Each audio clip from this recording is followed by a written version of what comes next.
What's up, everybody? I'm Kyle Carlson, and this is the Rollback BMX Podcast, the number one BMX podcast in the universe, according to me. Today's guest is Greg Illingworth. Greg is probably the number one BMX rider to ever come out of South Africa. He is a longtime pro on the Mongoose team, and he just dropped a really damn good part for the X Games Real BMX contest. So sit back and listen up, prepare to get educated. This is the Rollback BMX Podcast with Greg Illingworth. We are live. Greg Illingworth, we are in your adopted home of Hastings, England. Why do you live here? Oh, so we're going to start with that. Yeah, why do you live in Hastings? Why do I live here? Well, I moved to the UK so I could ride my bike and travel more and that kind of thing. And then I kind of moved around the UK a bunch. I lived in Newcastle for a while because my brother moved there before me, and it was just an easy place. Then I moved to London because London is massive city. Kind of the epicenter. Yeah, it's just a good place to live, especially for foreigners. There's a lot of other foreign people, and people always visit London, so it's a good place to be, to see friends and that from all over the world.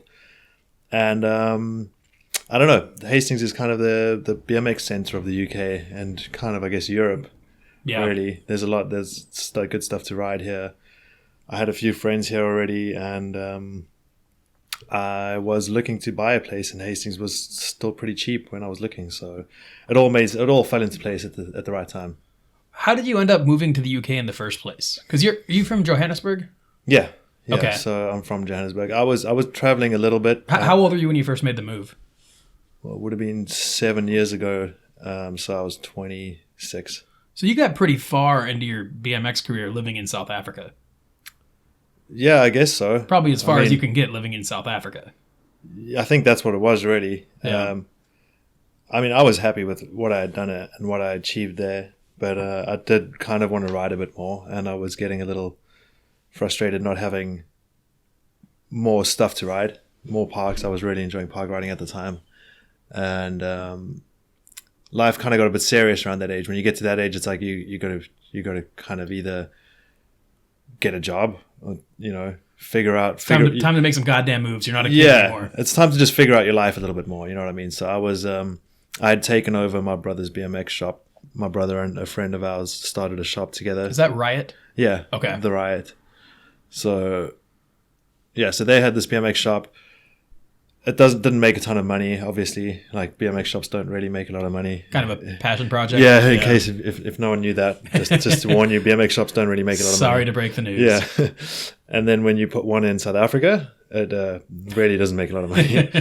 So yeah, it was tough work. I started studying to do video production, so I was doing a lot of camera work at the same time. So I was doing camera work, I was running the BMX shop, and I was earning a little bit from riding. And then I decided, because I was running the shop, we started wholesaling some brands. So we used to import We the People and Eclat, and I started doing Cult. And there was a point where I realized that there was no point in me riding for Mongoose while I was trying to run this business with promoting other brands, promoting like Cult and We the People and stuff as our major brands. And I was actually at the point where I was like maybe going to quit Mongoose and quit riding professionally and focus on the business to try and make it work. But I got a better offer from Mongoose, like saying that if I wanted to carry on riding for them, and if I moved over to the UK or to the States, they would help me out more. Was that kind of out of nowhere? Or did you talk to him about it before? Well, I mentioned to them my plans because I didn't have much contact with any of the people in the States. Yeah. I was mostly just dealing with the distributor in South Africa. Okay. And I told him what I was planning. He was a really cool guy. Like, everyone I've ever dealt with at Mongoose has been like super nice, super good to work with. How long have you been riding for Mongoose? God, now it's probably like 10 years. That's crazy. Yeah. Definitely the probably longest 11 years guy maybe. On the team, I would say. Yeah, if I consider South Africa. When I started with them, like on the US team, it's been since I moved over, so 7 years. Well, even US team, I mean, half the guys are in England. Yeah. Let's say international team. There you go. Yeah, but so together it was 10 years. But yeah, so I told him my plan, or what I was thinking. Told him you were thinking about leaving. Yeah, I wasn't like, I'm doing this. I was kind of like, listen, I've got to make a decision here. This is what I'm thinking. I've got the shop. And I was selling Mongoose bikes in our shop too. So it wasn't like, we had a good relationship. Like, it wasn't going to end the relationship. No, you just felt like you couldn't yeah, fully back them while you're also fully backing other brands. Yeah, exactly. But the guy there, Neil, he was a really good dude. He spoke to the Mongoose guys in the US, and he was like, listen, this is what Greg's thinking. Can you guys do anything for him? And I had just been on Mega Tour with them, and they kind of needed a team, really. And is that back when like JJ and Miles were on? Yeah.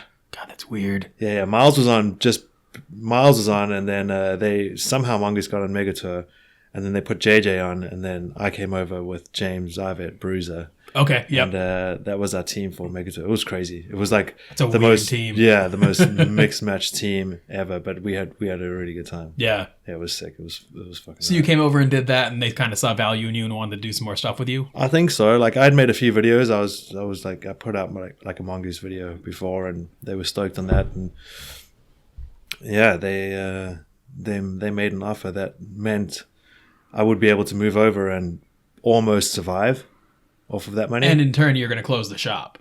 Yeah. Okay. Yeah. And it was weird. It was a tough decision because obviously because your brother's business that he started, and probably the epicenter of BMX in South Africa, I would imagine.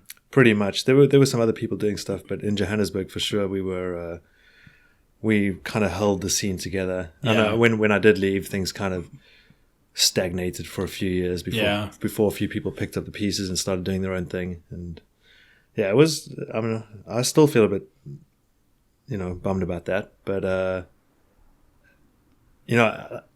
it's a crazy, I remember sitting back and thinking to myself, like, there was a skateboarder in South Africa that I idolized. I thought he was like unreal, and he went to the States and he got offered a pro deal, but he turned it down because he didn't want to live away from his family, and he wanted to move back to South Africa. And I remember I was a kid, I was like 13, I was so mad at him for that. Yeah. I was like, dude, you just fucking gave up the dream. Those opportunities come around once, dude. Yeah, people don't get those opportunities. No skateboarder from South Africa has ever made it like pro, Yeah.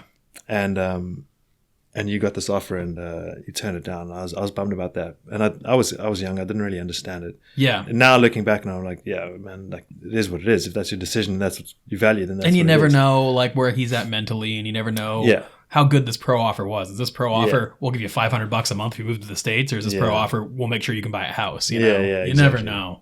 Yeah, I mean, I didn't know, but I was young when that happened, and when this all happened for me, and I got the offer from Mongoose, I was kind of like, I remembered that. I remember being like, I can't piss off my 13-year-old self. I can't do that to myself. You know what I mean? Like the kid in me was just like, do it, just fucking do it. You have to do it. Fucking send it. Just see what happens. Why the just fuck do not? it. Yeah. And even then, I didn't really make the decision because I was riding for Monster South Africa also, so I had a pretty good relationship with them, and I spoke to them, and I was like, what would happen if I left South Africa and I moved to the UK? And they were like, well, let us get back to you. And literally, like the next day, the guy was like, I've spoken to the guy in Europe, and I think it was Adam Dayson at the time, and they were like, yeah, they'll put you on. Wow. And I was like, no way. Just kind of working itself out. Yeah, on the Monster Europe team, and they're like, they said they'll send you an offer like pretty soon. And I was like, wow, no way, that's insane. So it all fell together really quickly. So from the time Mongoose made you that offer to the time you packed your shit and moved to England, how much time had passed? Was it pretty quick? I would say it was at least 6 or 7 months. Okay, so you had some time to kind of get everything together. It took. I mean, I had to get my visa and stuff, which was okay. That took a few months. Luckily, my brother had done it already, so he had all the right documentation. Because I got a. That's why I decided on the UK and not the States was.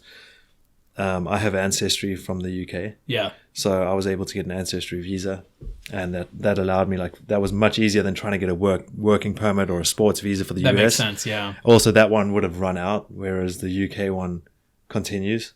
Okay. So, like, for example, the ancestry visa was, I just had to prove my ancestors, prove I had a job coming up, and then I would have this 5-year visa, no problem. And it would be indefinite after that. Like, as long as I was paying my taxes and stuff, it would just keep as long as you didn't fuck up, they're not coming looking for you. Basically, yeah. Whereas, like, if I'd gone to the States, I would have had to pay a lot more money for, like, a sports visa or something. And then you do it every 4 years or whatever. Yeah, and then the second they would only give it to me for the amount my contracts were, and then it would run up, and then I would have to get another one or leave. Yeah. Whereas the UK, like after 5 years of living on that ancestry visa, I was able to apply for full residency, which I did. And that kind of makes sense to me when you come there and prove you're paying taxes and you're not a dirtbag. Yeah. You know what I mean? Like, yeah, of course, at least exactly. Living in the States, there's so much controversy amongst illegal immigrants and whatnot, and it's like, I think that a lot of it's kind of shady, but I think a lot of it, when people live there their whole lives and they're paying taxes and stuff, it's like, they're fine. You know? Yeah, of course, yeah. Yeah, I got no problem with that. So where is your brother still living in the UK? Yeah, he still lives up north in Newcastle. Okay. Yeah. And is that your brother that started the BMX shop? Yeah, that's Brad. Does he have anything to do with BMX at all anymore? Does he ride or anything? Or he still rides a bit. Yeah, he cool. rides. I didn't know that. Yeah, he still rides a little bit, but he rides a lot more mountain bikes now. Okay.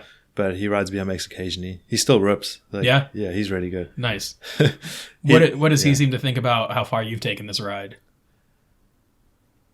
He's stoked, of course. Yeah. Like, he's really stoked. Like, we grew up riding together, and it was always like, we just loved BMX. We traveled, we went on road trips together.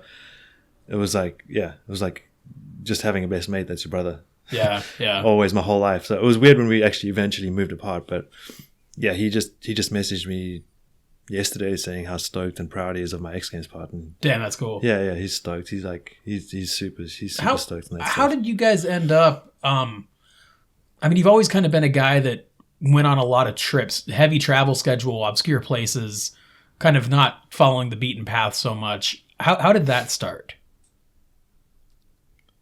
I've always just loved traveling, I think. Even when you were a kid? Well, when I was a kid, we were really fortunate. My parents would take us like camping pretty much once a month.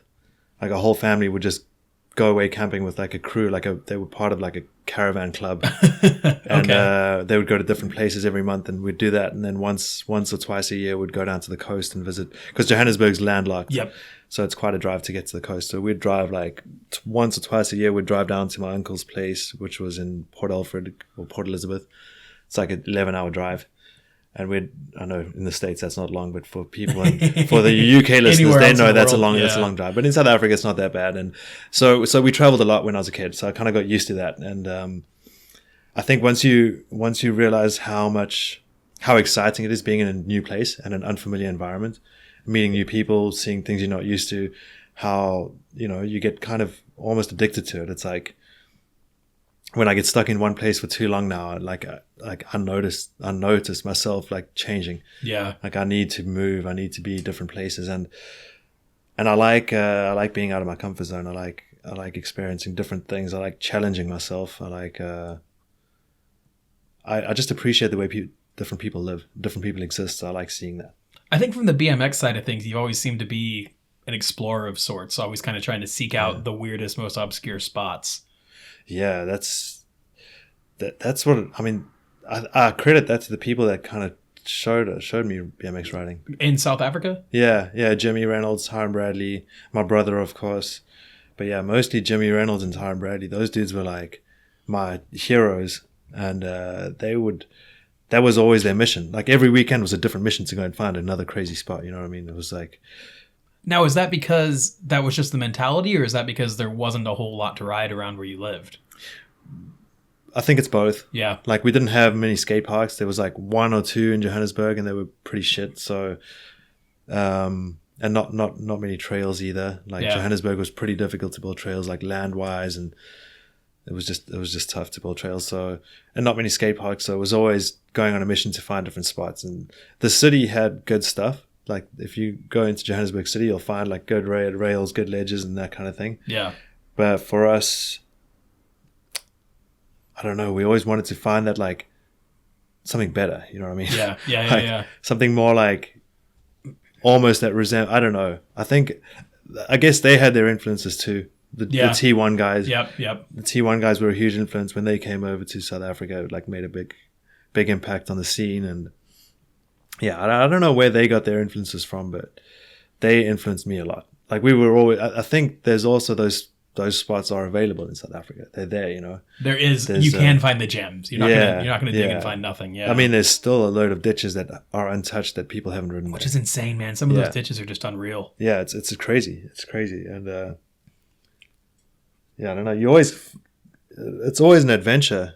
It's like, finding those spots and riding them, and it's as much fun. Like the mission to get to those spots and to ride those spots are as rewarding as it is actually riding them. I was talking to somebody about your X Games part, and we'll get into that in a minute here. But I was just talking about like the way you do things. So like I'd probably enjoy Greg's part damn near just as much if it was just him standing in front of these spots. Like look what I found. Crazy stuff. And I think it's just kind of a breath of fresh air to have somebody seeking those out, because they are out there, but it takes that sort of mentality to find them, because they're also spread out and they're in weird corners of the world, Yeah, that's the thing. It's not easy. It's not easy to find those spots, but I feel the same way. I get to those spots and I just stand there for a minute and I'm like, what the hell? Like, I've stood at spots just being like that spot in Bilbao, the one that I did that like boneless on. Yep. When I got there, I was just like, how is this real? This shouldn't even be. This is a sub-rail. I was like, why did someone build a skate park in the middle of this tower block? Like somebody's planning for me. Yeah, I was like, whoever. Like, I want to meet this architect because he's my kind of dude. And I want to see what else he designed. Yeah, exactly. Like, let me see your portfolio. Yep. Let me get that map.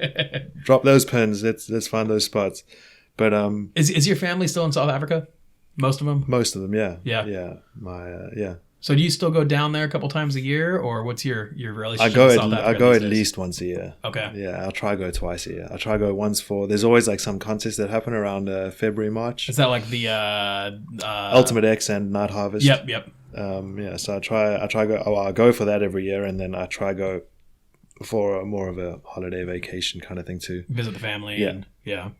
That's usually December time when all the family kind of gets together and celebrates Christmas and stuff, and obviously that's summer down there. Okay. So it's like a really good time. Nice of escape year. from Hastings. Yeah, exactly. Winter up here, summer down there. It's perfect time to get away and to just chill out down there. Do you see yourself living in the UK for the rest of your life, or do you see yourself going back to South Africa, or what's your mentality there? Is it too hard to say? Yeah, that's a tough one.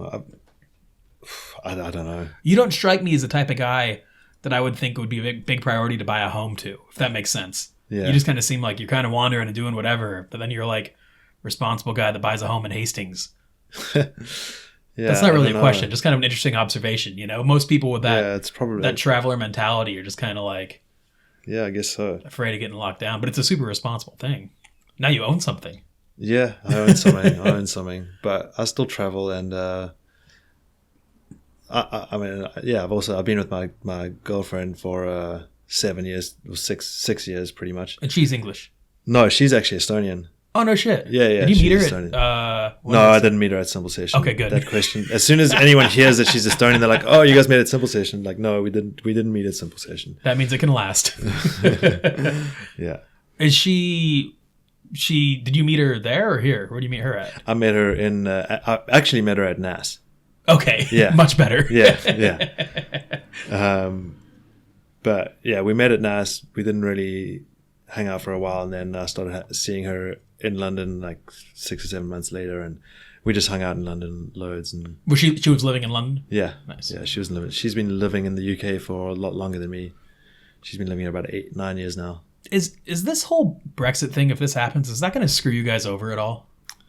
I don't think so. Okay. It won't screw me over because my... You're through the UK. Yeah, I'm through the UK, and I have ancestry. Now I have a residency, which is pretty much indefinite. Yeah. I can always stay here. If I leave for 3 years, then they can revoke it if they want. Gotcha. But it's unlikely. I can apply for citizenship right now if I want, and I'll get it. My brother just got it. Oh, cool. Yeah, so he'll have like a British passport very soon. That's probably good, I would assume. Yeah, it's much easier to travel. You have to... Unless you pay for it, you have to relinquish your South African citizenship. Gotcha. Did he do that then? He relinquished it? I think he did, yeah. I think there were some other reasons. Like South Africa is trying to enforce this expat tax. Gotcha. Which means we'd have to pay like loads of tax there. Even though you don't live there? Yeah. Yeah, that's stupid. Yeah, which kind of, it's rubbish. It's bullshit. It's funny when nations are... The US does that though. Oh, yeah, of course. Yeah, the US is probably the worst in the world at weird shit like that. But it's gnarly. Insane. Yeah. But I don't think Brexit will... It might make things a little trickier for her because she's European. Yeah. But she's lived here for long enough that it shouldn't really. She'll more than likely have to just pay for some kind of visa or something, and it won't be too expensive. Yeah. Yeah. That makes sense. Let's talk about the old X Games part. Okay. So I know that you weren't incredibly thrilled with it, was kind of the word going into it. How do you feel about it after it happened? I kind of feel the same. I mean, I'm stoked on the video. Yeah, like, I think it turned out fucking awesome. I think thank you killed it. I think Mike killed it behind the lens. I think it was Mikey smashed really, it. really, really well put together, enjoyable watch, cool Thank spots, you know. Thank you very much. But I know if you go into something with certain expectations, yeah, you know, and well, there's just like, I mean, we managed to put a video together. Yeah, that's basically what happened. But we had a long time to shoot. Well, a long time. I say a long time, but for a usual video part, it's not that long. We had 6 months to film it. Yeah, a video part usually takes a year or 2 years sometimes. You know, video part's usually longer than a minute and a half. Yeah, exactly. So it is a shorter video. Yeah. So there wasn't that much stress going into it. But for the first month of it, I was injured. So your time's already cut short. it was already cut short, but we weren't stressing about it. Mikey was also really busy, and it wasn't, you know, we weren't stressed about it. We still got plenty of time. I know how much footage we can kind of expect from a trip, especially if I go into it knowing what spots we're going to ride. And it's just you. It's kind of about you. Yeah, it's not, exactly. Yeah. And we had pretty much 4 trips planned for it, which was Spain, China, South Africa, and then possibly another trip to France. Okay. So those were the 4 trips we had planned, and we started filming around the UK. We filmed a few clips. It didn't go great, but we got some stuff. And then we went to Spain, and that was really good. That's where we got the ditch stuff and the Bilbao stuff. And then we went to China. So we were looking like we had a good start. And then we went to China, and day 1 of shooting was that crash. Day 1 was trying to jump the unjumpable fence. Yeah. Oh no, that fence was definitely jumpable. Yeah. I just bunny up like a dickhead. Yeah, I think I had because I was doing that up rail right before it. It was you up rail hop over, right? Yeah, so it was an up rail. I had to hop over. I had to up rail and hop over so I could get the angle. Oh, okay, that was for the angle. Yeah, okay. I had to get the angle to pedal at the fence gap, and I think I had just done the up rail so many times that my body was just accustomed to bunny hopping at that angle. Yep. And that's just what happened. It took me a good 3 months after the crash before I could actually even think about it properly. Was that the only clip from China? Yeah. Dude, that's so crazy. Yeah, that pretty much ended the project for us. Okay. So we had to I wasn't sure how bad the injury was, and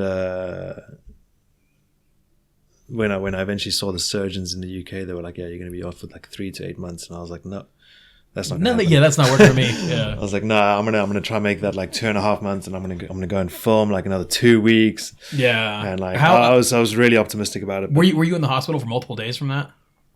Well, I mean, right after the crash, I went to the hospital in China. That crash was fucked, man. Like that was gnarly. Yeah, I had to, because I didn't know how bad it was when it happened. Obviously, just still running off adrenaline and stuff. Did it knock you out? No, I don't think it knocked me out.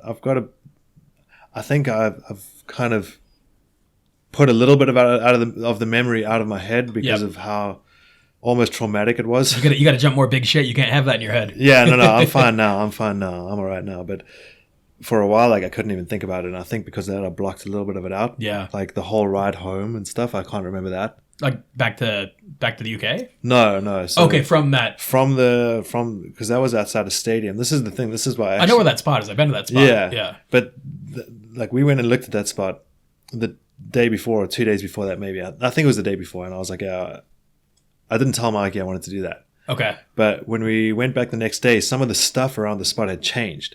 Like some of the fencing and stuff had all changed because it's a construction site. So it's kind of a work in progress. You have X amount of time. Yeah, so things are changing. And I looked at this, I was like, fuck, I'm not gonna leave this another 2 days. I gotta do this now, like get it done. And I also knew like if I get this done, the rest of the trip's going to be sick. Like, I know I'm going to be stoked. I'm going to be hyped. I'm going to fucking send it. And I know I've got something in the bag I'm stoked on. Something really fucking solid. Yeah, like if I went to China and just got that clip and I pulled it. Nobody's bummed. I would have been all right with Nobody's that. bummed. Like, I would have known, right, we got 2 weeks in South Africa coming up. We got that France trip coming up. It's all good. It's all good.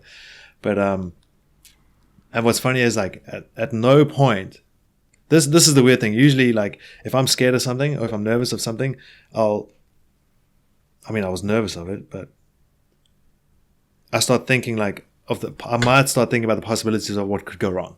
Yeah. You know, that's the worst place you can be. That's when things start getting like really scary to try. And that's when you're second guessing yourself, and you're like, yep. At no point did I second guess myself with this one. I was like, I fucking got this. Full confidence. Like, I know how fast I can pedal. I know how much I can bunny up. I know I can get over that fence. I was like, if I get the rail and I hop over it right, and I'm in the right place, I'm hopping over that fence. Yeah. And it's going to be fine. Yeah. It's, so that's what's so crazy. When I hopped and I knew I was going to crash, I was just like, what just happened? Isn't supposed to happen. Yeah. I was like, this is not what I planned. There's no way getting out of that easy. There's just no way. No. I think the fence gave in a little bit, and if it didn't, I would have been worse off even. But man, that was like 2 broken wrists, fractured hip. My helmet was like cracked in half. Like, damn. Yeah, but we ended up riding back apparently to our apartment where we were so you staying. pedaled back. We pedaled back, Wow. which is, I assumed it was like 2 miles, but Mikey told me later it was 5 miles. Wow. So we pedaled a good distance back, like through the city of Chengdu. That's gnarly. Like, That's really gnarly. Back. And there was a pharmacy across the road from our apartment where we were staying, and they helped me clean up all the cuts and wounds and stuff. And they were just like, "What the fuck's just happened to you?" Like these little Chinese women, they're not speaking English. I had a friend with me, a South African friend. He's over there teaching English. Okay. He could get by with enough Mandarin to kind of speak to people. So he was helping us out, and he was. They were just like thinking I was in a car accident or something. Yeah. But they helped me. They cleaned me up, and we went back to the apartment. And after about an hour, I was like, I need to go to hospital. Like I knew something was up. So we went back to the pharmacy. We were like, where's the hospital? And they just pointed across the road, like next to our apartment. No way. Like, there's the hospital. Wow. I was like, oh. Why'd I stand here and get cleaned up for all these hours? That's convenient. So we went in there, and that was a trip, man. Yeah. Chinese hospitals are crazy. I've talked to a handful of people that have had to have that experience. Yeah. It's just, I guess there's some that are like, I don't know if there's different levels of hospitals there, but some are kind of international and have some good speaking, and some are just like, no, you're in China, dude. Yeah. Like, was this one pretty much? This was China. Yeah. Yeah. This was crazy. When they gave me the forms to go up to radiology to get my x-rays, we went up there and we were just looking around. Like, I could see the sign that said radiology. Like, that's where we got to get the x-rays done, but there was no one around. So we're like walking around. We can't see anyone. And we turn a corner and we like peek our heads into this room. And there's just like 2 guys just in there, like chain smoking cigarettes, like with white lab coats on. And we like, what's up, dude? We just like show them the form, and they look at it, and the guy like just stomps out his cigarette, and he just like basically grabs me by the hand and takes me for an x-ray. I'm like, oh, you're the dude? Like, you're smoking a cig. I feel good about this. Yeah. You We're have in my the best hospital interest in smoking mind. a cig, and you're the guy that's going to x-ray me.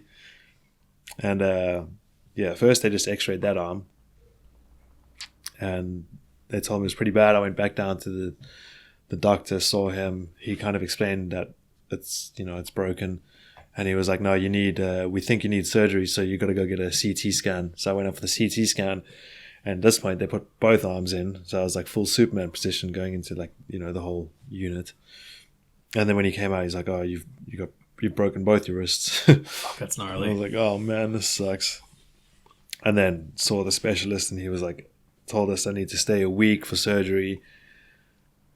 I just said no. I was like, I'm going to go home. Yeah. Do you go to England from there? Or to I flew straight back to the UK. So you change your flight and come home early and everything? Yeah. Good.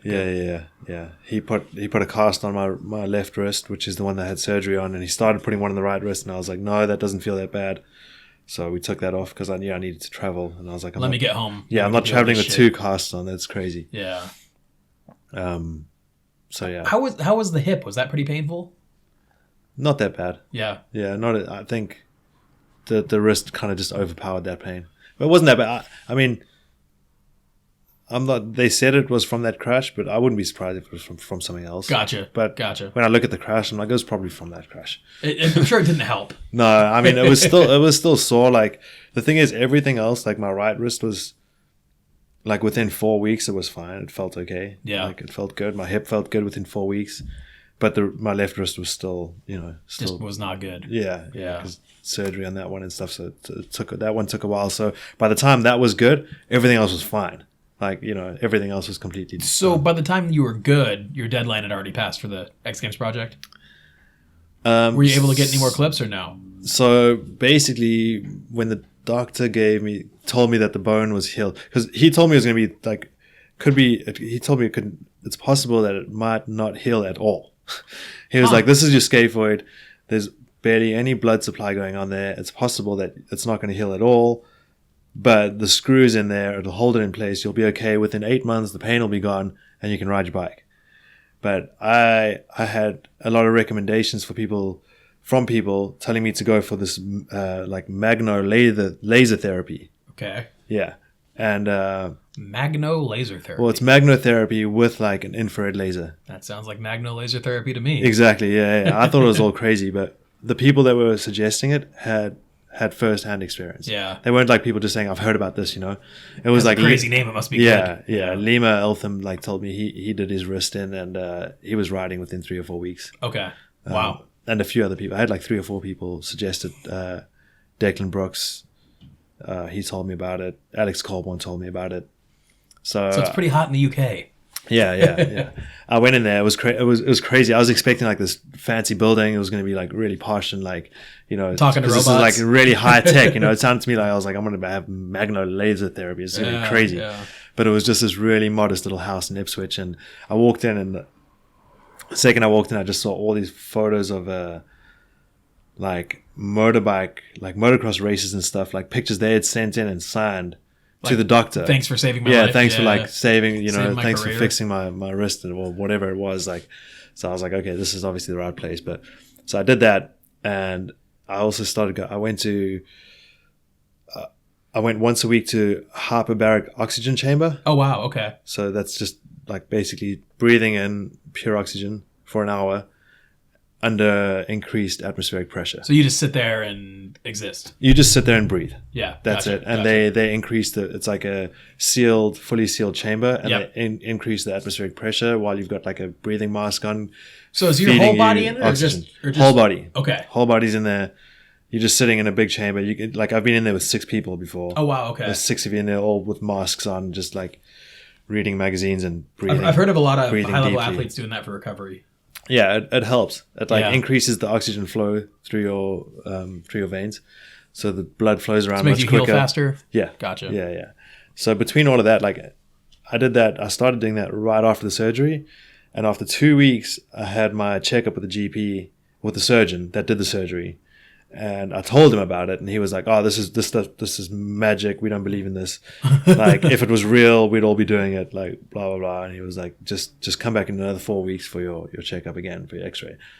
So I went back in 4 weeks. Now but you kept doing all your okay. I kept doing your crazy witch doctor shit. Well, I did the magnotherapy once. That was like 3 sessions, once off, 1 day, done. Okay, and then I went to the hyperbaric oxygen chambers every week for a month. Okay, so 4 times, 4 or 5 times. And then went for my 6-week checkup, where the surgeon was expecting to possibly put me in a cast again. And he did the X-ray, and he has a look at it, and he's like, first thing he says is like, I can see his confusion. He's like looking at the X-ray on the screen, and he's like, he turns to me, he's like, when did you have your surgery? And I tell him the date, and he's like, So he scrolls back. He's like scrolling back through my X-rays now, and he's like, yep, it really was that bad. He's like, well, this is remarkable. I don't know how you've done it, but your bone is fully healed. Wow. And I was like, really? And he's like, yeah. And like, at that point, I just wanted to tell him, I was like, well, I told you I was going to do this stuff. Yeah. And you told me it doesn't work, and now it's worked. But it's either a huge coincidence or what you did worked. You know, it's one of two things. Exactly. I don't know, but I mean, I was eating pretty healthy. I wasn't drinking or anything like that at the time either. I was like really focused on healing. But so when he told me at that point, he was like, right, it's your bone is healed. You can like start getting your motion back and stuff. And this was that was the 4th of January. Our deadline was like beginning of February. Okay. And bear in mind, like, I had been 6 weeks in the cast, so I'd lost like all my muscle in my left arm. Yep. I hadn't been on a bike now for 7 or 8 weeks. Need your solid week or two just to get the feeling back. And man, I needed but it was still really painful. There was still a lot of pain. So I think then I started swimming. I just started doing loads of swimming and like trying to get it strong. And then I went for another checkup, and he was like, right, x-rayed me again. He's like, right, you can start riding your bike gently This is like another 2 weeks after that, and I started riding, and it just wasn't right. Like it just really hurt. Like anything I did like hurt, and it was locked. Like there was no movement on my wrist, which made riding really awkward. Yeah, like I couldn't. Like if you stand on your bike and you're on your pedals and you put your hands on your bike and you stand up, you'll notice that your arm like fully bends and your wrist is like fully bent. My left arm was just straight. So I had like one bent arm, one fully straight arm, and it was really weird. But I told Mike, I was like, man, we got to try to film another clip. I was like, because he had put the video together. Yeah. Remember, this is about the X Games part. Sorry, we've been just going off about no. This is all relevant. Also oxygen relevant. chambers and all sorts of shit. But so yeah, I said to Mike, I was like, right, I've been given the go ahead. My bone is healed. It's not feeling good, but let's try book that last 4 days before deadline. Like take that off. We're gonna try to shoot something. He was like, "Are you sure, man? Like we don't have to. We'll just submit the video like this." And I was like, "No, we'll try." And so I tried to ride. I kept riding. Didn't feel that good, but I got to the point where I could ride around. I could ride the ball at source a little bit. And so we went to France, and with the intention of riding this one curve wall ride. That big one? That really big long one? No, that's the thing. Like this one that we went there for was much smaller, but way more technical. Okay. It was weird. It was like a cradle. It was like a street cradle. Oh, wow. Okay. Yeah, it was like a curve wall ride cradle kind of thing. It was really crazy. Okay. I still want to go back to that, but did you try it and it just didn't work out? I didn't try it. I was a bit nervous. I wasn't ready for it. Like I could tell that it was going to be a really awkward thing, and I would more than likely have to jump off my bike a couple of times. Yeah. Like before I and you weren't in the shape to do that. I wasn't at all. Not even close. And if I landed it, it was very likely that I was going to land front wheel heavy in between like a bank and a flat bottom. Gotcha. And that was like the last thing my body could take at that time. So we went looking for some other spots, and we managed to film. There's like a tire slide I do in the beginning of my section. So we filmed that, and then the big curve wall ride. So it was just a random find. We found that, like one of the locals took us. That's a pretty banger clip. That spot was unreal. Yeah. And what city is that in? That's in Brussels. Oh, Belgium. Oh, wow, okay. Brussels. And it's right at the top of a building on the top floor, parking lot, top floor. There was no one up there. Wow. We were in the middle of the city, like overlooking like all the other buildings. That's gnarly one. Perfect weather. With a wrist problem, having to haul that much ass at a wall. Yeah, but it's pretty terrifying. It was scary, and I took a few crashes, but it wasn't that technical for me. Curve wall rides are kind of like, I'm not that scared of them. I've done a lot of curve wall rides. Yep. A normal curve wall ride is pretty much just go fast, lean over, lift your front wheel, get your angle right, and hold on. Yeah, and that's it. And just go fast, basically, and do what you need to do. But yeah, there's a bunch of muck at the bottom of that one. I ended up crashing into that once.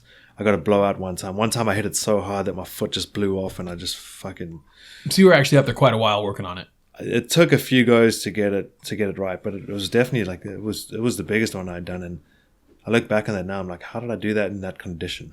Yeah. But you know what? We got the clip, and when we put it in there, it helped so much with the section. Yeah, especially the pedaling clip. The pedaling clip up to it, like it makes such a difference in the video.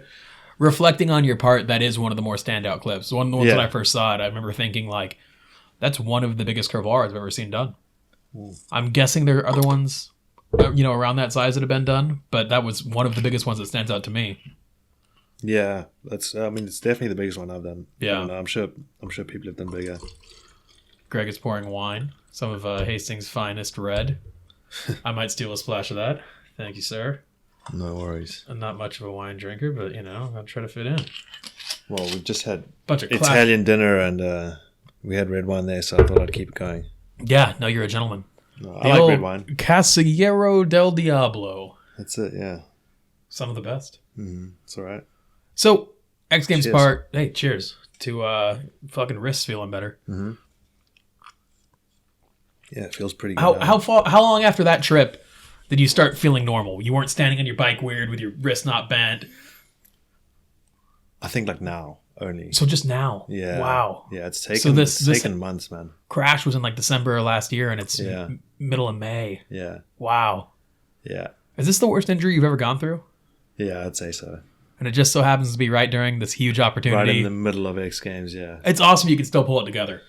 Yeah. And put out what you did. There were weeks when I was like, I couldn't sleep.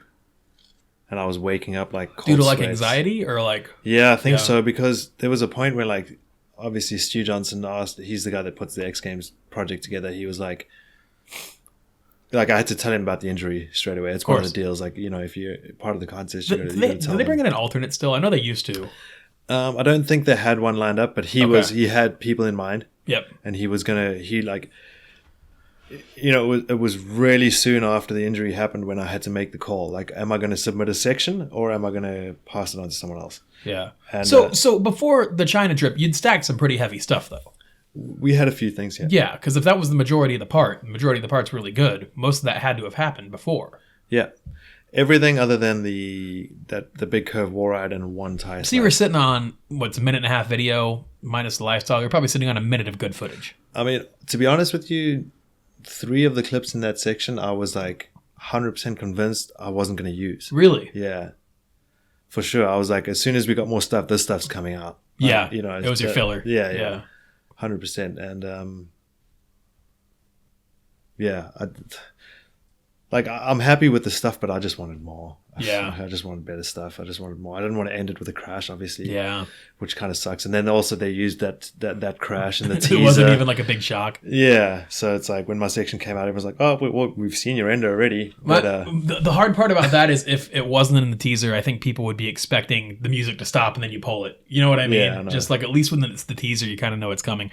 I was thinking about it and I think there could be other ones, but ironically, we just had dinner with Will Stroud, and I remember being with Will Stroud filming the Odyssey video a long time ago, and Gary Young's last clip, he tried that S-curved wall ride, and he didn't pull that, and the clip was still like his ender. Yeah. I think it's the first, obviously yours was a gnarly crash, Gary got really close to pulling that, but like in my memory, the 2 like enders where it wasn't actually pulled. Yeah. Kind of crazy, but... Yeah, it's a weird thing. But I mean, people need to realize that it's not... That's what happens. Yeah. That's what happens. Yeah. And if that's like the most impactful clip you've got, then that's what comes at the end. Oh, I completely agree. Yeah. I think... If you think about Baz's, I was about to bring up Baz's. Yeah, Baz's walls thing. Like, when people talk shit on that, I want to slap them in the face. Yeah. Like, motherfucker, no one else will ever try that. No one ever in the world will try that. And I think the issue that I see with that is...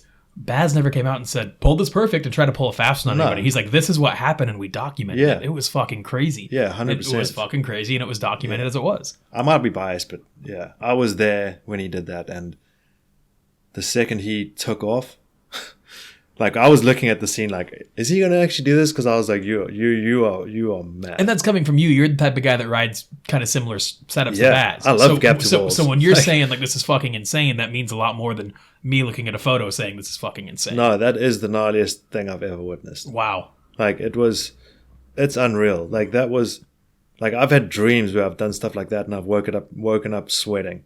Yeah. Like this is crazy. You know, that kind of dream where you're like, I'm falling from the sky. Like you kind of wake up freaking out a little bit. Yeah. This is, that was like that. And like Baz pretty much did that. He, if anyone ever gets the chance to go to that spot, go there and have a look at it. Is it in London or where it's is in Croydon, London, okay. Like South London. Yeah. Go have a look at that. It's unreal. But yeah, Baz is a maniac for trying that. That's But if I was going to trust anyone to try it and pull it would be him. Yeah. He's got that weird relationship with his bike and weird transitions and stuff. Like, Baz has a very, very, very impressive resume. Yes, he does. As far as like, he's one of those guys, if somebody throws out like, oh, Baz is one of the greatest ever, I'd be like, I don't know. But then you break it down in his resume and it's like, holy shit, those are big standouts. Yeah.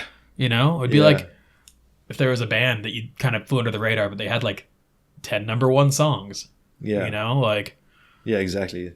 It's fucking really incredible stuff. It's unreal. And some of the stuff that he's done and that he can do on a bike, you wouldn't even believe. It's crazy. Like he's like Ruben in that sense. Like he's done it all. You know what I mean? Like you think about like, okay, most people listening to this might not even know Ruben's sections, but from what I grew up with Ruben riding, it was like, you know, his Etnies sections and stuff, him doing big gap to wall rides and things like that. And But then you hear the stories about when he started and he was doing like 360 double whips. First guy to do that, yeah. First guy to do that and stuff like that. First guy to do double whip. Was he the first to do a 3 double whip? I don't know. Maybe he was. I'm definitely not going to. Yeah, I don't know. There's some history there, and I think I had this conversation recently, and I should know. Ask Dennis McCoy. He'll tell you. He did the first 5 tap. That doesn't surprise me. He'll tell you that. But no, does Baz live in Hastings? Yeah. That's what I thought. Yeah. I rode with him this morning. No shit. Yeah. I got to hit him up. We were always meaning to do a podcast, and we were going to do one this year in Australia, and he ended up not going, the Vans event. Oh, yeah, of course. Things changed there. Yeah. He was doing the live stream. No, that's not happening anymore. So is that a Red Bull TV deal, or do you know what that... I'm not sure what happened. Yeah. Yeah. I'll ask Baz. No idea. I'll put it all on him. As far as I know, it makes the whole contest run a bit better. Yeah. Without the live stream, because they can keep it a bit more loose. I get that. Yeah. That's what I heard. There's no schedule. Yeah, you know when someone wants to try something at the end of a run and people are stoked to see something, but there's TV schedules and you're like, no, get off the course. Like that's it's that tough sucks. though, but that's the best way for somebody that can't be there to take it all in. I know. Especially with somebody like Baz talking you through it. You know, it's ups and downs. There's no right or wrong. You know. Yeah, I'm not gonna lie. I love a good live stream of a contest. Like if I'm at home doing nothing and I know. I'll like see someone post on Instagram, oh shit, the live stream's about to go on this contest. I'm like, oh, sick. I'm biased though, man, because sometimes I'll watch one. Like I've definitely sat at home before and like watched Simple Session, and there'll be times when somebody's trying their last tricks 10 times and it's on the live stream and their last trick sucks. It's just like some fucking C-level Lithuanian pro trying some bullshit. And I'm like, dude, I'm up at 6 a.m. I don't need to see you try a fucking truck fakie on a wedge 10 times. Oh man, but yeah, you know, everyone needs their time to shine. They do. That's the thing. Like in a live stream, that's what's awkward about it. But if you're there in the moment, people are probably like, this dude's cool. And there's energy. Yeah. Pumped. You know, he's probably got homies in the crowd, like screaming out, like, you know, like killing their voices. Yeah. They probably all wasted from like 2 nights ago still. And like, they're all shouting and it's just like, you know, that's the vibe and it's sick. And yeah. And it's hard to convey that through the live stream. But yeah. And that's, you know, BMX is so much about that. Like, it's not always about how gnarly the trick is and a sense of what everyone in the world can do. It's often just about how gnarly it is and what you can do. Yeah. And like how you feel about it. And yeah, if you're pushing yourself, then that can be just it's as rewarding for some kid learning a bar spin is as rewarding as, you know, for him as rewarding as for me doing like a big gap to wall or something. But not when I'm up at 5 a.m. watching a live stream. You're right. No, but I totally agree. That's good why you make highlight videos. That's good. Yeah. You can cut that stuff out. Something like that. No, but what do you think of the other X Games entries? I assume you watched all of them. Yeah, of course. I think they were sick. They were unreal, man. Of course. We could sit here and say a lot of good things, but give me a couple things that stood out to you. Gary's 360. I mean, Corey's 360 was insane. That was awesome. Yeah. Kind of an iconic spot too. Yeah, exactly. Yeah. I was hyped to see that. For me, Simone's part was unreal. Yeah. I know this, you know, people maybe would not expect that of me because it's not the way I ride it at all in any sense, but maybe that's why it's so amazing to me. Like, I think every single clip in his section was like mind-blowing. Yeah. And he has a pretty undefinable amount of bike control. Yeah, it's just, it blows my, like every clip blows my mind. Controls his bike in ways that nobody's ever controlled a bike before. Yeah, he's super creative and he's innovative, which is, it's a good combination. Yeah. And he's got the skill on the bike, so it's, and he looks good doing it, you know. It's not he's not muscling that stuff around. Like when he does something that's like unbelievably like skillful, it takes so much like, you know, strength and skill and ability, but he just makes it look like he's just chilling. There's a lot of tricks that he kind of did first or kind of put on the map, a lot of the kind of bonky stuff and a lot of like I'm doing a 3 and bonking my front peg on the ledge and stuff. Yeah. And it's just funny how like he did that and just how quickly after it got hot. You know what I mean? He's kind of had that magic touch and kind of pioneered a lot of modern day trends and whatnot, you know. And yeah, he opens it up, doesn't he? Like unlocks the key and then next minute like everyone's like, oh no, this is actually possible. It's crazy this day and age when you see somebody do something like when he did like a 3 down a set to like ice chink the vertical pole at the end or whatever. Yeah. Like that's something that I never really, I guess I didn't think it was impossible, but it just never entered my brain. No, exactly. You know, and I'm 32 years old and I've had, you know, been a part of BMX for the majority of my life. It's weird when you think about things that just make so much sense, but they were just never there in your brain. Yeah, do you remember when like a nose manual or a gnarly bar spin was like unreal, and then 2 months later everyone did it? Yes. I remember. I think it was Road Fools 9 came through Las Vegas. When I was a kid, and Stephen Hamilton was on it. It was when Hamilton was pretty new, and I don't know if you remember the clip, but it was at a skate park, and he nose manualed up a ledge. Yeah, and it was like it didn't make sense. We were all like, he must have front brakes. And everybody's looking at his bike, and they're like, what the hell? It just doesn't make sense. And then he was one of those guys too. He did that with a lot of stuff, didn't he? Yeah, and then you go back and watch, go to that park today, and there's 10 kids nose wheeling up that ledge, like just so unreal. Before its time, just like you said, he unlocked it. Yeah, found that secret code, and then everybody else can kind of figure it out. But like somebody has to go figure that shit out. It's shared consciousness, man. Yeah. Once someone opens it up, then it's like, it's available. Yeah, that's crazy. Yeah. Even like with park riding, like the cash roll, just this weird spinny I still don't flip get that trip. shit. I don't get it either. But no way, that's crazy. I didn't get that. Like that hasn't entered my brain yet. Yeah. But it probably never will either. Just the way that you can see that as soon as it's kind of shown that it can be done, there's just random kids that you and I have never heard of that can do it. Oh, that's how you do it. Cool. Oh, okay. So you just kind of twist like this in the air. And yeah. That's exactly what you do. Cash roll doesn't make sense to me. Yeah, there's a lot of shit like that just doesn't make sense, and then just kind of works. Yeah. Hard 180s out of crank arm grinds and shit like that. Like, just don't even get it. Yeah, weird. Yeah, good shit. I liked, I really kind of go on the opposite end of the spectrum. I really enjoyed Jordan Hango's part. Oh, yeah, of course. He had some really, really, really heavy stuff in there. And unless I'm mistaken, I don't think I've seen much from him in a while. No, I think he's a little bit more under the radar than a lot of guys. So, So yeah, he's not quite as out there, which was awesome because he's one of the guys. I was stoked he was invited when I heard he was riding it. Like I've been a fan and seen little bits here and there of him. I don't know him personally or anything. Neither do I. I've seen a little bit here and there. And his section was good. That ender was savage. That ender, that was just. He had a couple clips. That one gap to rail, I think maybe it was the second to last clip or third to last clip. Just looked totally blind right into like a super burly rail. Like, was that not the ender? No, the ender was like a weird, like feeble, a brick ledge drop. Oh yeah, which was fucking insane. Yeah, that was also crazy. Yeah, no, I was thinking of that blind. There were a bunch of them in there that were like, that was crazy. A handful of those clips could have ended that part, but that was a pretty incredible section. They were all really good. You were in good company. I think the whole contest is a really good idea. I agree. Sick. I agree, and I like what you did, and I think you kind of took a different approach with it, kind of trying to go for the natural transition aspect. Yeah, that's what I ride. That's why I like riding. Like I love finding spots. It's like finding unique, interesting spots. Yeah. Like for me, that's my kind of street riding. Like looking for stuff like that, going and searching for it and finding that kind of stuff. So. Which is, I think it's important with an event like that to showcase these different types of street riding. Yeah, there's not. I guess so. When Stu invited me, I was like, I was kind of like, "Are you sure, man?" Like. I don't really ride rails and ledges so much anymore. Like it's not really my thing. And he's like, no, just do your thing. And I was like, all right, cool. I can do that. Yeah, I'll do my thing. And if you like it, you like it. Yeah, I'm not, I'm not out there trying to impress anyone but myself. Like, of course, I'm happy if people are stoked, but I want to be stoked more than anyone. Like when I ride, I put the pressures from myself, not from anyone else. And I think that's the only way you can really always win. Yeah, or always lose because or just destroy yourself. Yeah. Yeah. How old are you now? I'm 33.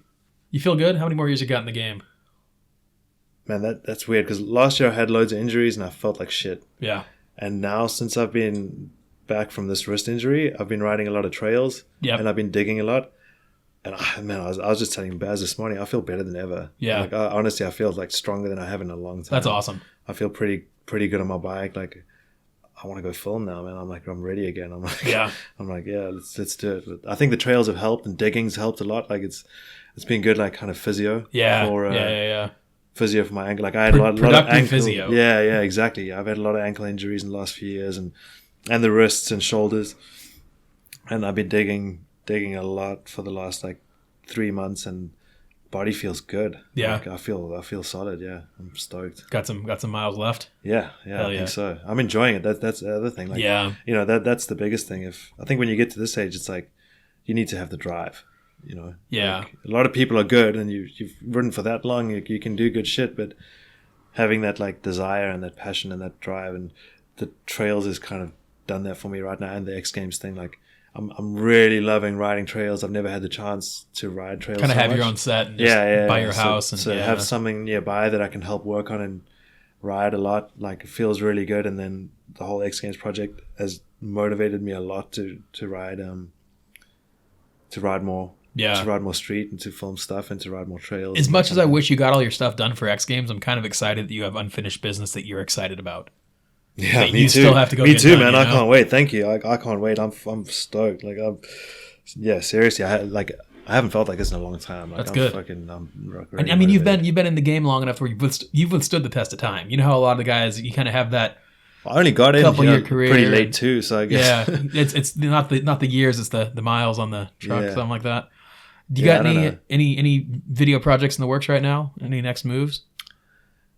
I have one like a travel video that I'm gonna do this year. Nice. Which is just a short video with like a 3-wheeler tuk-tuk. Okay, really? Yeah. I've got that sitting in my garage right now. Shit, That's so gonna be here, like in England. Yeah, in the UK. Oh wow, that's awesome. I'm just waiting to dial that thing in, and then I'm gonna basically just throw a kicker ramp in there and some camping gear and go on a road trip. Nice. Who's shooting that? Fraser Bone. I don't know if I know who that is. That he sounds familiar. shot our. Do you remember that Japan video that me and Kevin did?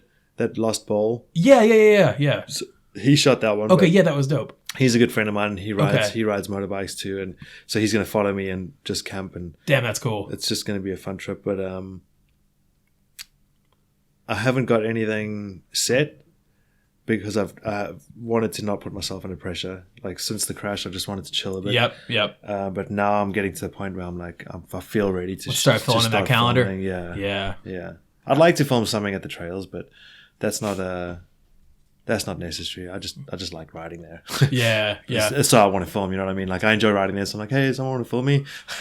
Might be one of those things that it's hard to convey the feeling. You know? Yeah, like, that doesn't bother me so much. Yeah. But I think also some feedback I've got from the X Games part, like, people are stoked on it. That's got to be motivating, right? When you see people are into what you're into. Because I was so stressed about it, and I was so freaked out. Like, like I said, when I was having, like, waking up with cold sweats, I was like, should I have told Stu to, like, get someone else? Yeah. You know, I was like, parts shit. Like, until it came out, I was like still stressing out a little bit, but I had to just forget about it.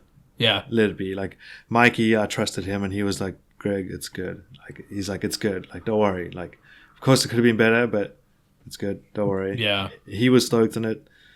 I trusted his opinion. I had a couple of good friends watch it. People that would tell you if they were like, hey, man. Yeah. Yeah, I had. And I think you're a hard enough critic on yourself as well, to where I think you would know. Man, you would know if it was not. I'm the worst. If it was going to make you look dumb or something. No, and it was really. Well, that's really why that's why I was sweating it so much. I was just I was stressing it so much, but it is what it is. I think it all worked out pretty well. Well, yeah, could have been better. What do you think about riding any bowl contests this year? I'm going to. Yeah, I'm going to ride a couple. Germany. Yeah, I'll be there. I've because I didn't ride any last year because of a few injuries, and I missed one for some other reasons. But I've got to go ride the regional qualifier. Oh shit! Okay. Which they're always tough. Like, they really are. A lot of good riders out there that ride those things. So I'm going to ride the one in Stuttgart. Have you seen that park yet? I've seen the video. I don't think I've watched it yet. Is it pretty good looking? Looks alright. I saw a clip of Sergio riding it, and it looked pretty good. I'm going to go out there do a little road trip with Kevin Kalkoff and go ride that qualifier. And nice. Yeah, if drive out there. Yeah, well, awesome. I'll fly to Geneva and then do a little road trip with Kevin. Nice. Yeah. Does he live in Geneva? He lives just in France. Okay, that's right. Okay. Annecy. He lives in Annecy. And that's like close to 45 minutes from Geneva. Okay. And then that's all about a 5 or 6 hour drive from Stuttgart. Nice. It's not too bad, yeah. Nice. Yeah. I don't know. I'm not stressing the bowl contest. But if it works out, I want to film. That's what I really want to do. Yeah. You know, do the old fast and loose guys move where you just kind of plan trips around these events. Yeah. You know, kind of easy to get you out to the event and then just kind of stay another week or whatever. Yeah. I don't know. Yeah. That's the plan. But I don't know. I want to ride street now. Yeah. Yeah. Got street shit lined and trails. I mean, I'm enjoying bowls, but I don't know. Yeah. You know, the motivation changes. You got to do my it riding career right. is everything's changed so much over the years, and just got to go with the flow. Whatever wave's going at the time, we're going to try ride that one and ride it out and see how it goes. So far, it's working pretty good, I think. Yeah, I'm happy. Final question for you before I let you get out of here. Who's your favorite rider of all time? Mark Aitken. That's a good answer. Yeah. That's an easy one, I think. Yeah. There are a few other names that I'd throw in there. Joe Rich, Ruben, Ty Bradley, Francois April, South African boys. I think for me the saddest thing is that kids that ride today or people that are getting into BMX aren't seeing that. And experiencing that while it's happening. Yeah. You know? Yeah, when I saw Aitken ride, when he came to South Africa and I witnessed him ride firsthand, it was like getting shot in the face. Like a fucking shotgun just hit you in the mouth. Yeah. Just like, Jesus. Yeah. Like, yeah. It was fucking timeless and it was unprecedented and there's nothing even similar to it today. So powerful and so much style. Yeah. Just unreal. It's weird to I have still watch that, sorry. I was going to say it's weird to have that much power but look so good. Exactly. Usually it's one or the other. You know what I mean? Yeah. I still go back to his, that Dew tour that he won. Yeah. Salt Lake? Yeah, I still go back and watch that video on YouTube like regularly. Like every few months, like if I'm feeling a bit like down, if I watch too many web videos, I'm like, BMX sucks. I'm like, hang on. Let me just remind myself what it can be like. And it's at a Dew tour. It's at a big corporate event, you know, it's awesome. Yeah, and he ride, like to me that was, because I think that was when he was probably riding his best. Yeah.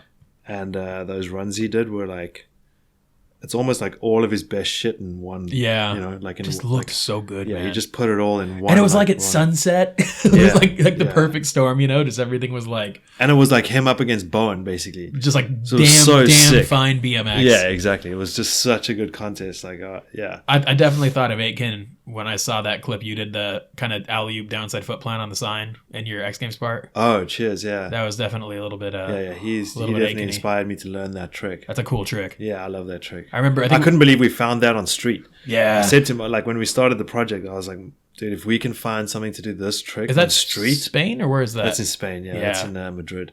That's a fucking spot. And we didn't go there for that spot. That was crazy. Yeah. Like I wanted, like the whole time I was like, if we can find a street spot to do like a flip foot plant, that would be fucking unreal. And then so we were driving around to Sergio and he's like, we were coming back from the bar one night or from a restaurant or something. And he's like, let me take you to this one spot. I think you might like this.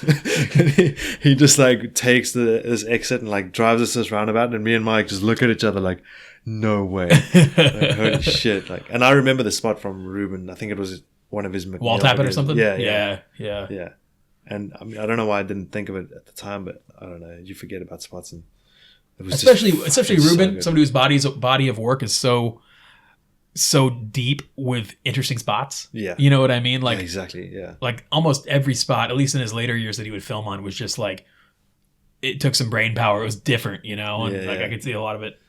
Yeah, it's not regular. It's not like people are just going to go there. The session it loads. Although that spot is unreal. Like you could just go ride that spot for hours. It's so good. Yeah. I was riding it like a hip for like a good 20 minutes before. Oh, really? Before I did that. Yeah, Mikey was setting up and I was just... How many tries was that? Jumping it. That was... Didn't take too many. Maybe 5 or 6 tries. That's awesome. Yeah. Not too bad. The bonk on the air? On the sign. Yeah, the air where I touched the sign with my back. Yeah. That took a long time. Really? Yeah, because that thing was far back and I had to push and I was shitting myself. Yeah. Just a couple of times I cased. On the were you able to get any bounce off of it at all, or you just kind of just touch it and pull? It was really difficult to get the timing right. Yeah. And the exact spot where I needed to air off. Gotcha. Because it's a weird angle, right? Yeah. It's not just there. Yeah. Well, it's just pretty far back, and like where you kick out and where your back wheel go. If you kick out like that, where your back wheel goes furthest back is not where you think. Really, when you're on the bike, it's like a different spot, and I was going past it a lot. Gotcha. Like, putting my back wheel like behind it, and then I had to really convince myself like I had to tell myself take off here, like like go back like another 3 foot over to the right, yeah, and air it, and then you'll touch it. Yeah, so that one took a while. That's a good one though. I liked it. That's a very thank you. Unexpected move for the spot. It doesn't look like it works, but it worked. Yeah. You know? Yeah, it did. Just the gap and the angle just doesn't look like. Looks like one of those fantasy tricks, like it'd be cool to bonk that sign. Well, on to the next, Yeah, it was good. It was fun. I enjoyed it. I had a good time. Stoked on that one. Yeah, stoked on the part, man. Thanks for doing this. No worries. Thank you very much. Thanks for coming to Hastings. Oh, love Hastings. I'm moving in. I'm moving into your house. You're welcome. Tell the Estonian girl. Tell her I'm kind of messy and I'm I'll sorry. tell my cats. They'll love it. I get like itchy eyes with cats. I guess I'm out. I'll get my own place. Thanks, Greg. Thank you very much, Kyle. All right, that does it for this week. Big thank you to Greg for stopping by. Be sure to follow him on Instagram at Chillingworth __. That is Chillingworth __. And until next time, just remember, it doesn't count if you don't pull the rollback. See ya.